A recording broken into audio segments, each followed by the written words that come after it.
Recording in Okay, progress. lady Zoom. She sounded hot. I haven't had a relationship for 2 years, so that Zoom lady, recording in progress.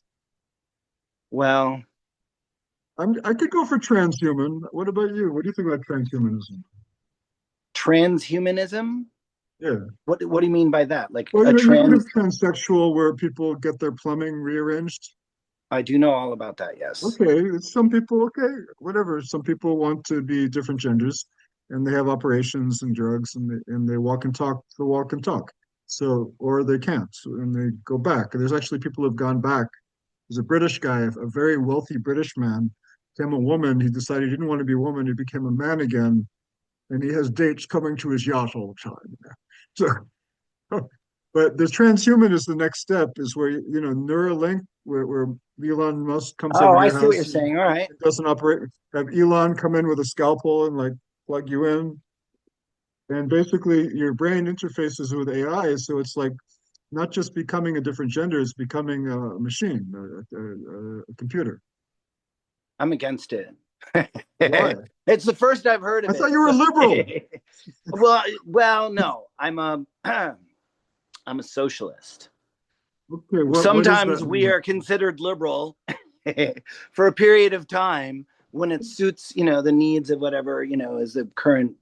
No, but all right, but I just, for the record, I do support trans rights. I do believe there are some humans with gender dysphoria and for whom, um, and that's as far as I want to go on that. I also think that like trans people are people, and some of them are horrible and some of them are wonderful. They're just people, right? People are So, people. Yeah. having said that, the idea, Basic like, human dignity. right, that Yeah. people have a right to be who they are, whatever it is that you are, is like from like a spiritual perspective, trying to like dictate mentation and dictate oneself. We're trying to do a PG show here. Yeah. Oh, my bad. All right.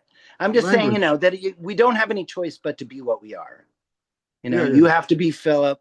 I have to be Ben, whatever that means. Like for Yeah. me, it's my major identity. If I'm going to go identity, like would Okay. be dyslexia and, oh, I had a hard time in school, right? That would be my Okay. identity du That's your jour. identity.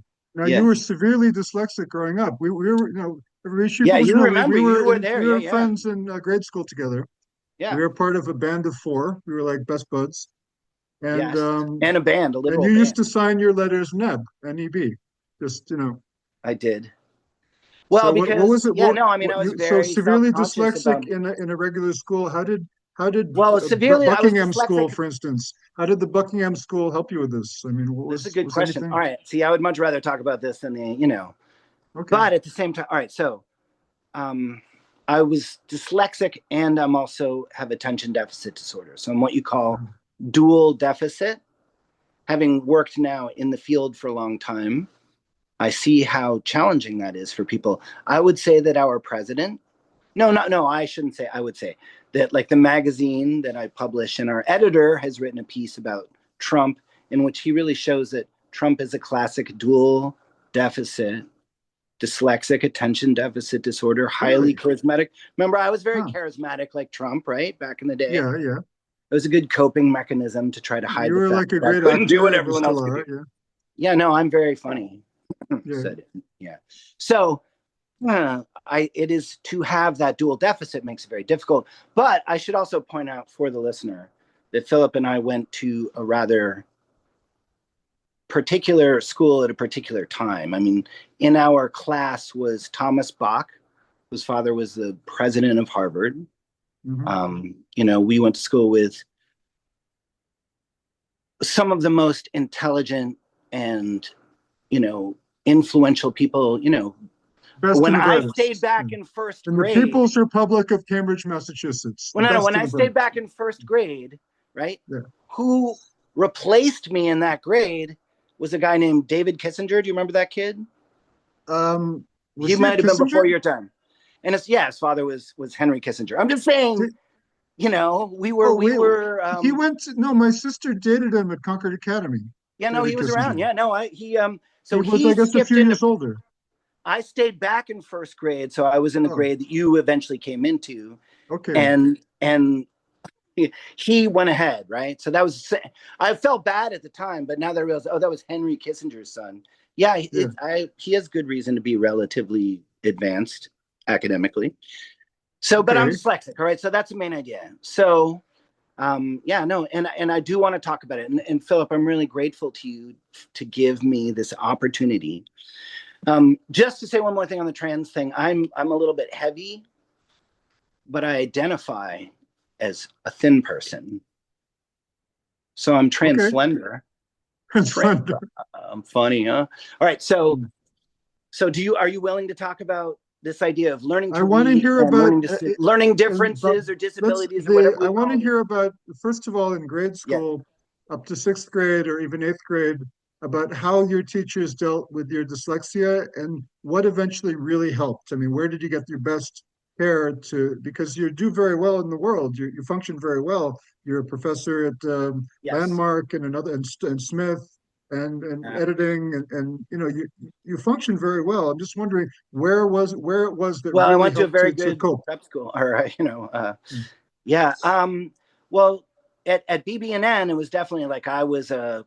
They had started the tutoring program, Mhm. and actually Jesse, our friend Jesse, who's a very talented artist and photographer and filmmaker, he was also part of that sort of experiment of, oh, we're going to accept dyslexic kids, and we got Wow. tutoring. There were some other kids who were part of that, and that was very helpful. And Mrs. Wasserman, who was in first grade, and then the tutoring program, I had a tutor the whole time through elementary school, which is how I learned to read one-on-one, Mhm. which unfortunately for me, that was the way that I needed. And there's a lot of people who need that. Trump needed a little more than he got. I think I read a little faster than he. I still read slower than you by probably double, by I'm twice. not a very But fast reader, really. no, but you're a very well-read, learned individual. If I have Yeah. anything to say about it, right? You My read a son, lot. let me just open the door for my son here. Absolutely. Yeah, Philip is a scholar, I'm a deep recording you. scholar, and he was the one who introduced me to Aldous Huxley, to to Hunter Thompson. You introduced me to Hunter Thompson when I was in sixth grade. Yeah. No, it's okay. I appreciate Philip being part of your podcast Okay. and your family's anonymity notwithstanding. I described you to my boss, and he's like, "Yeah." I said, "Well, he's not Jewish. He's not. It's not about Well, but Israel." I He says, have "I don't care. He sounds like a great guy. We got to have him on the show." You know. all right, and I Yeah. will say that so just to get back to your question, um, Kate Hagney, who I believe is Jewish, Doesn't whether that matter. Yeah, who matters or cares? not, was No, in no. seventh and eighth grade. That was handwriting It's hospital. okay. We And also speak to Gentiles. You know, we all do. right, well that's okay. Somebody's got to turn the lights on Saturday, whatever. um, but You know, she like was in Monty seventh and Python. eighth grade, and Jesse was part of that. There were a bunch of us. Yeah. Jimmy King, who was the drummer, had been to another school for dyslexia and So came there were a back. lot of. I didn't Yeah, know yeah, no, Jimmy and we were Jesse. part of a cohort I didn't know of that. Okay. And experimental. how? You Okay. had to be Okay. flat. How did they help you? I mean, what were the techniques they So used? I Kate, no, mean, she it's taught me. She taught me grammar okay. and morphology, and how to like where the commas go. Really systematically, she taught me how to take notes. This was middle school. By then, I had finally mastered written language enough. I still couldn't spell for shit. I Was still she can't. And I've been was she teaching that spelling woman for with 30 like years. gray hairs, gray Yeah, streaks, and yeah, she yeah. smoked? She was like the cool Probably. teacher. And she's like, yeah, no, she was very cool. Yeah, Yeah. she didn't smoke with the kids or anything. She wasn't a No, millennial, but after hours, she would. Yeah, yeah. or I mean, actually Gen X. We were the ones who did that. Back in those But days, when in office hours you could have a cigarette. You know, those but days. that's why I'm teaching middle Mm, school now. She mm. really was the one who gave me the tools to, because it took me a lot longer to learn how to read than it did for you, right? My ex-wife learned to read in one day because that's just how her brain worked, right? Well, she was very ADD. She couldn't find her ass with both hands. So, but I it took me remember. longer. But by that Yeah. time, middle school is lower, and then suddenly the pressure's in on. We want you to write like a multi-paragraph essay with references using. You remember what you guys were doing at BB&N? I couldn't do any of that shit. But she taught me how Uh-huh. to write a sentence. The stuff that she taught me has been the lifeblood of my professional career outside of being a poet. You know, I got paid to be Okay. a poet for a little while, and that was fun. But Wow. yeah, Doesn't well, sound you like know, something people pay much for.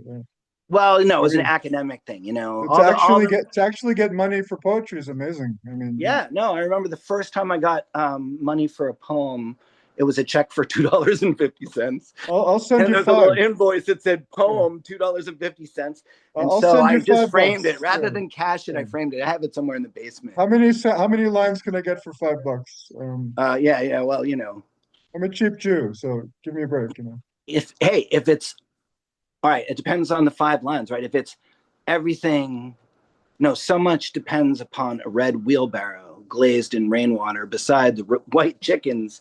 Well, you might get That would some be money for that. millions. That would Yeah, be a it'll be a few lot. million. Yeah. And I'm one of those people who will not shut up about that poem. I understand why it's a It's big deal. amazing. It's William But Carlos Williams. yes, yeah, yeah. Have you ever So, heard such a poetic name as William Carlos Williams? Amazing. um, well, that's a good question. I don't know. Yeah, this is it his Somebody real said name? that. Yeah, I think I it don't know who is. said. Yeah. You know, it's definitely a lot more. Well, anyway, Okay, so so again, you had a disability and you overcame yes. it very well, and you still deal Well, with no, it that's today, not I'm true. sure. No, that's not true. You It has don't. Okay. defined my professional life.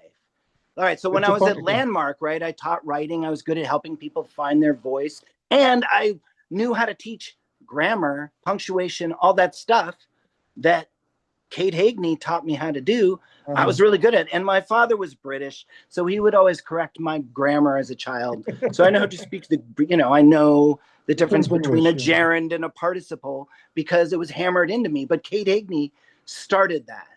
And then I Uh-huh. was a linguistics major at Landmark for a little while, and Uh-huh. so I really went with it. I studied with Edwin Williamson, who was anyway, so he was at UMass when I was at Hampshire. So he was like, so I got really into grammar and stuff, which then became poetry and writing. But really my lifeblood has been teaching people how to write, teaching Okay. people how to, and so BBN gave me that really fundamentally. I Can, mean, I had to develop it more. My master's is in writing. uh-huh. So, um, so now here I am. I'm trying to. So I've taught. I used to. Anyway, I've taught a lot of places, and now I'm trying to teach in the public school. Okay. Now, Okay, can I go in back a Vermont, little? a Let's go rural. back. I mean, the Can we go back Vermont is 7 like. years? Let me tell you, our court Yeah. system is a joke. It's only for the rich. Our I worked in the prison system. I taught people in the prison system for 3 years. Uh-huh. And, our prison system is just an injustice system. Like, probably as bad as anywhere, although we pride ourselves on being very liberal in Vermont. It's Yeah. horrendous. And everything in Vermont is cronyism and backdealing and things like that. So there's really no justice. So I'm trying to teach in the public school, which means I finally have to get this license that I've put off. And I'll tell you why. It's because of this test called the praxis, which What's it is called? the praxis. And Okay. it's easy. The information is easy. I could do it in my sleep. I passed the first 3 with no issue whatsoever. Okay? Because it's easy. I've been teaching grammar since 89. As soon as I learned it, I was like, people need to understand this, because I already knew it like intellectually, but I learned how to teach it from being taught it. Right. Yeah. And so I've been doing that a long time. I've taught hundreds, if not thousands of people how to read. And now I'm working. All right, do you need a break? I just want to go back to To the what practice. precipitated getting the job as a prison guard and eventually a prison educator. The pandemic. Okay, yeah. I was just You're sitting just looking around. for work and it was something Well, no, it interesting. was one of my It's kind former of an adventure, students. actually. It was one of my former students Oh, who was saying, "Hey, we really need people at the prison because of the pandemic. Everyone was at home. I was making $1,000 a week to do nothing, but I was going crazy too." your former student was an inmate or working in the prison or No, what? he was a guard. A guard. Right Okay. now, sorry, an officer, corrections officer. Okay.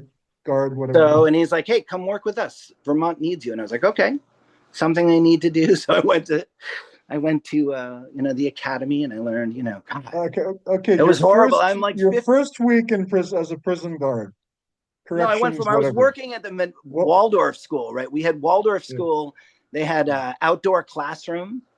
I was Yeah. making $30,000 a year. I gave up $1,000 a week of unemployment to make 30, as a enrollment manager for the Waldorf school in Keene, where they were having outside classes, right? Mm.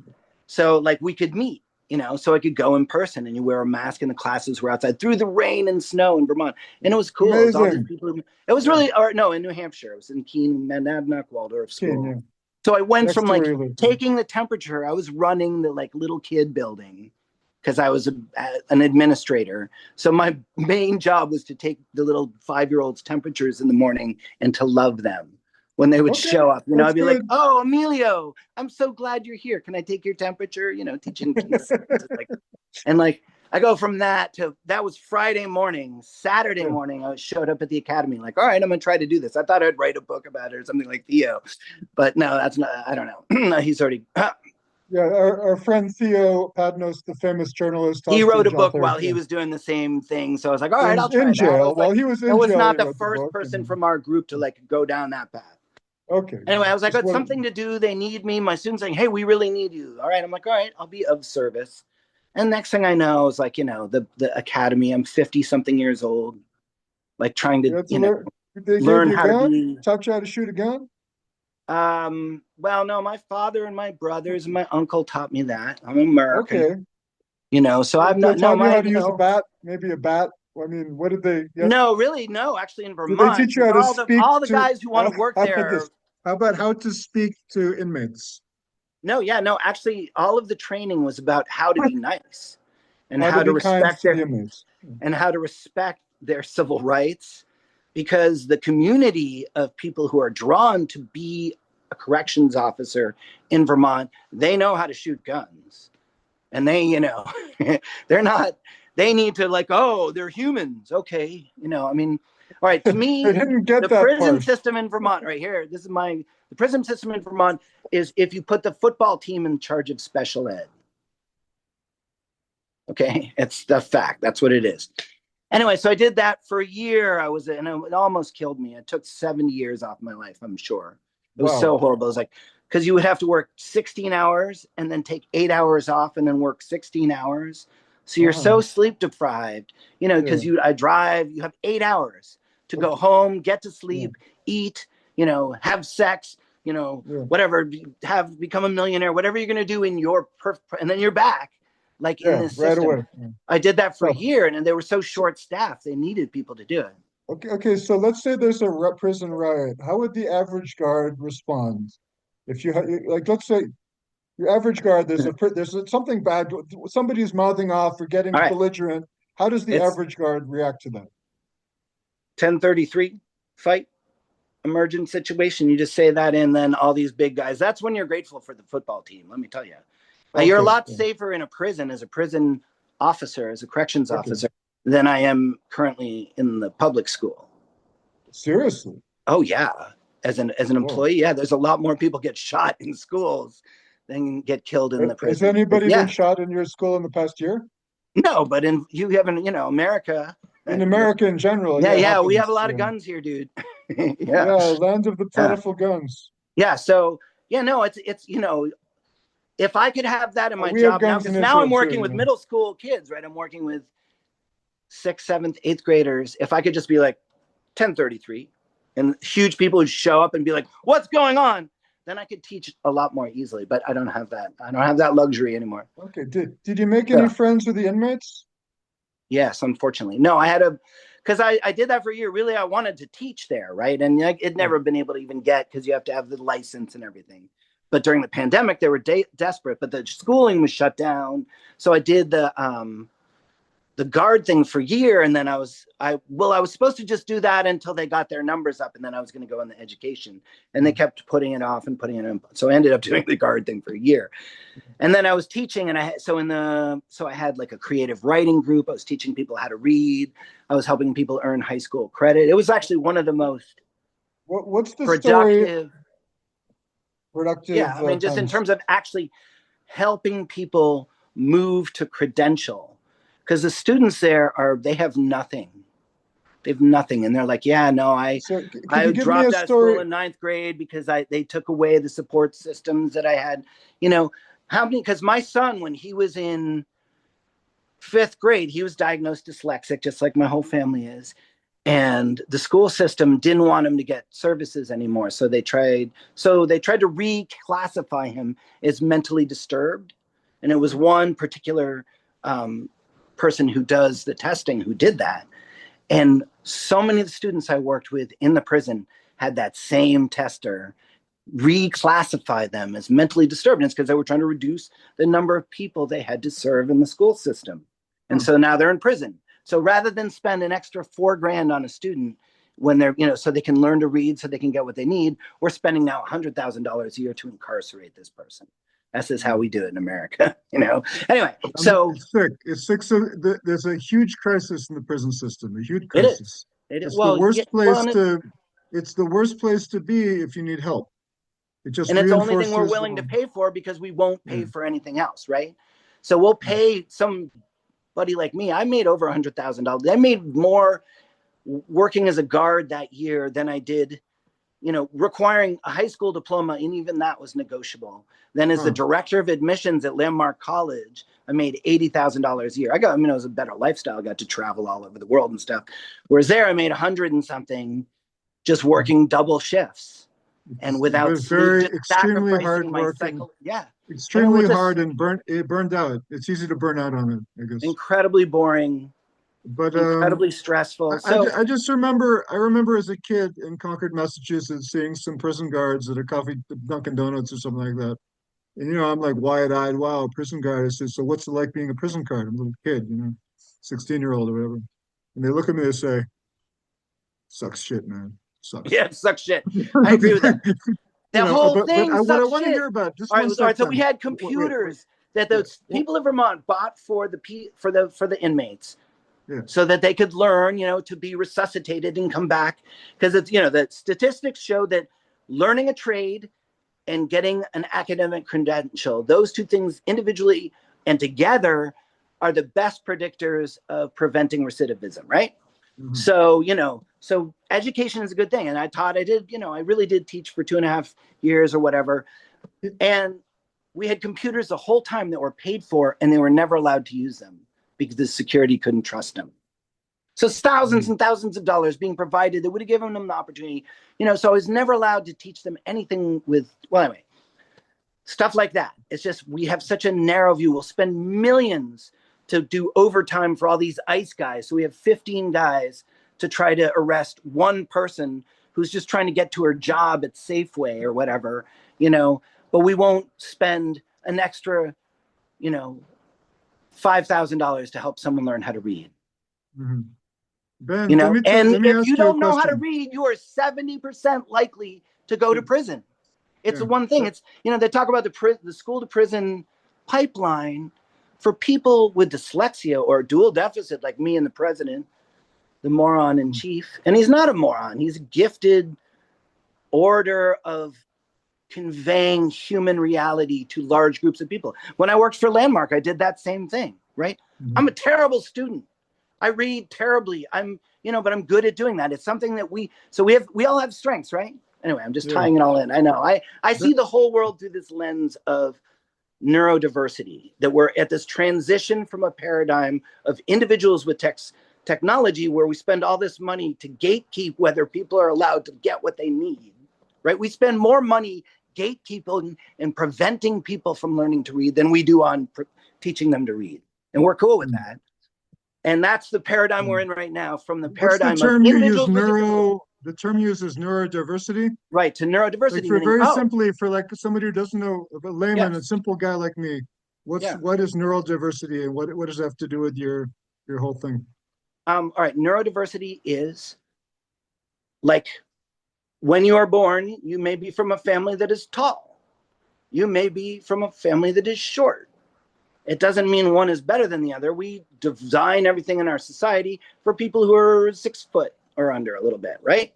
So if you're really short, you might need a step ladder to get up, right? That's diversity, right? Neurodiversity, same thing about our brains. We have some people, like for me, I need a higher level of stimulus for my frontal lobe to fire, And it's like sexual arousal. It's not a choice. It either fires or it doesn't, right? So for me, I would have to create all this conflict and shit. You remember what I used to do in grades. So yeah.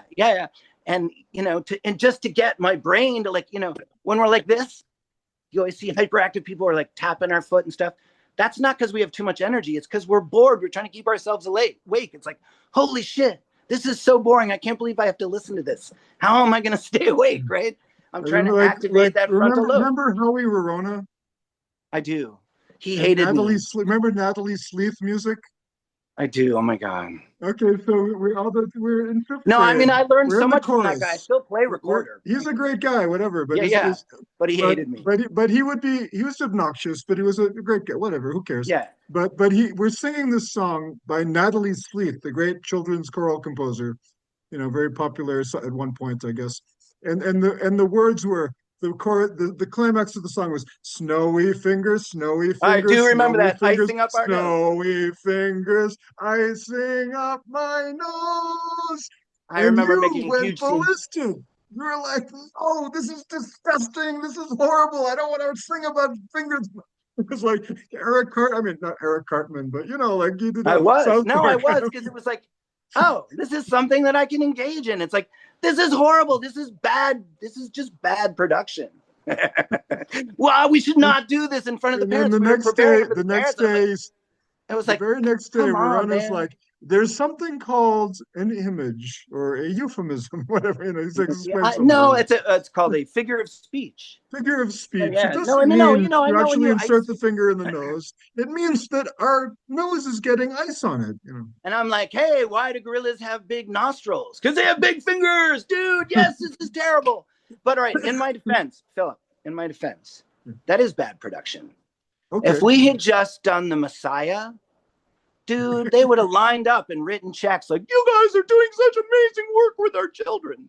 But instead, it's this, sure, maybe, all right. In his defense, maybe the person who wrote the song wrote a big check. That's probably how it went down. I have no idea. So I was walking, I didn't understand the politics. Remember all the marimbas and the xylophones, the marimbas? Yeah, I love that. It was amazing. Soul Cake. That was fantastic. Yeah. I still play that song too. Yeah. Any gig that will let me. I think we in general, we had a really good education there. Oh, hell yeah. Yeah. I was faking it through all my classes was the problem. Yeah, and then there was still faking. I want to get back. I mean, I'd like to talk about middle school, but I want to get back to asking you about your inmates and students in the prison. Could you give us a story about somebody you feel you really helped, who maybe got out? I mean, you can read. I got fired for writing a poem about this guy who was autistic and dyslexic, which is worse. I'm ADD and dyslexic. So ADD people are very charming and very charismatic often.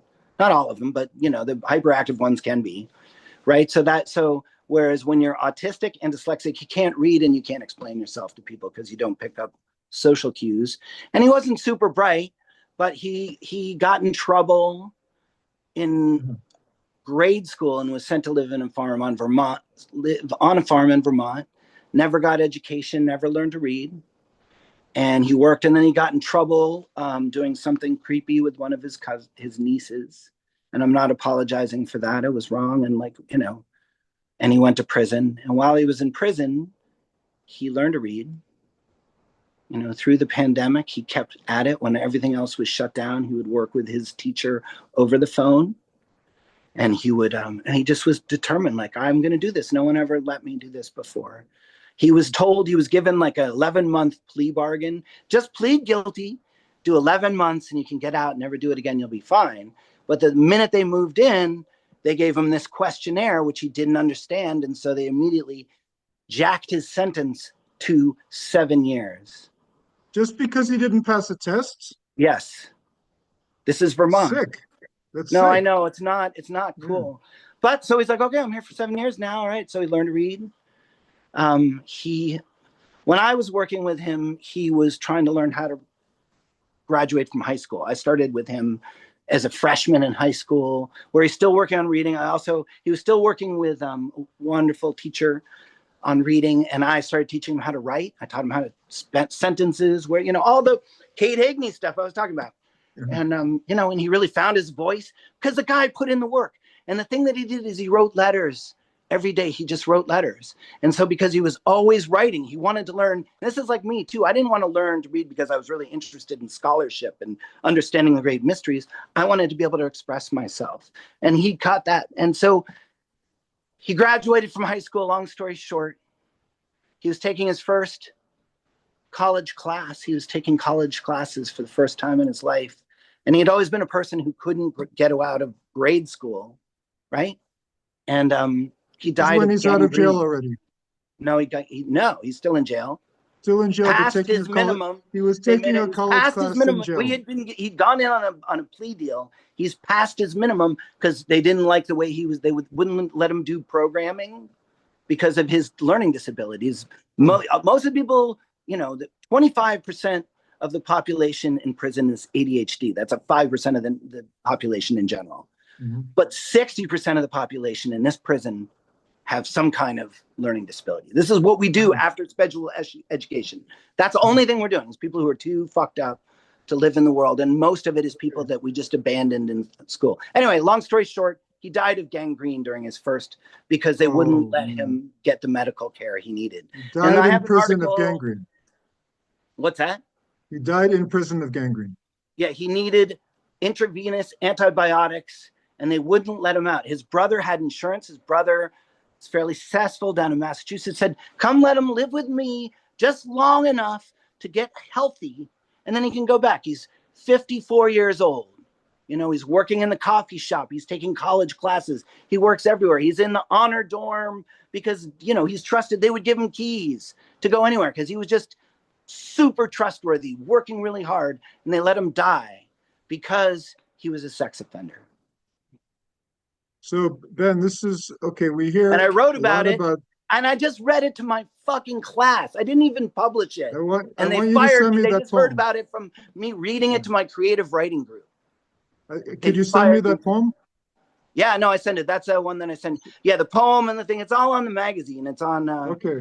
The name of the magazine is again what? Divergence magazine. Divergence magazine. It's online. Yeah. And okay, we have 5 minutes left. I just want to know what you ran for office as many for times. governor. Yeah, no, I was part many of times. Yeah. And I want to hear what basic steps would you do with prison reform? I mean, what would you like to see? Prison reform? Yeah.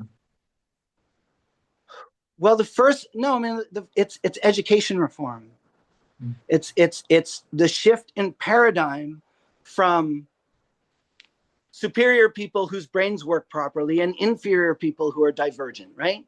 It's like, recognizing, wow, because like the school I'm working in right now, 40% of the students are on IEPs. Most places try to hold it to 12%. That's a political thing because it's expensive, right?